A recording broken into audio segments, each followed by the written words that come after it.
Ens trobem al centre penitenciari de Brians 2. Durant aquest any i mig de pandèmia, els interns d'aquest centre tenien molt temps per fer activitats de lleure, activitats lúdiques. El problema és que, evidentment, no podien reunir-se en grups molt grans i ho hem de fer en grups bombolla. Alguna de les activitats que podríem fer és la que estem a punt de conèixer ara, que és precisament aquesta confecció d'aquests capgrossos, com aquest drac que tenim aquí, i ens acompanya el Xavier, que és educador social. Quants n'heu fet en total de capgrossos? En tenim 56. Aquests són els 6 primers que surten. Això va ser un grup d'interns, d'uns 5 o 6 interns, que estaven fent arts plàstiques en el mòdul i hem aprofitat aquest temps per intentar canalitzar les habilitats dels interns per poder-ho aportar en associacions de fora per tal que els capgrossos tinguessin una bona finalitat. Vosaltres, des d'Interès, com valoreu aquesta proposta? Doncs des del Servei d'Acompanyament Postpenitenciari gestionat per l'associació Interès, valorem molt la tasca de les persones que han fet els capgrossos als tallers com un bonic regal pels centres i els infants dels centres d'Interès.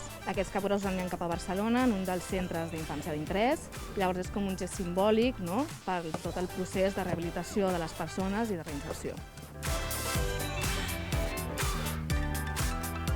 Ens trobem al centre obert Sió Barjau, un dels molts espais que rebran aquests capgrossos. De fet, aquests 6 primers que vèiem fa un moment ja han arribat en aquest centre obert de Barcelona, i per parlar de com s'ha rebut aquest obsequi tenim a la Sara, que és la coordinadora del centre. Què tal, Sara? Gràcies. Sara, quan els infants han rebut això, quina ha estat la sensació? La veritat és que s'han posat molt contents perquè, creguis o no, els recorda com a la seva infància, no? Que encara que són nanos petits, hem estat jugant una mica, no?, amb quin t'ha agradat més, saps qui és aquest, no?, l'Epi Glass, no?, de Barrio Sésamo, que és més antic.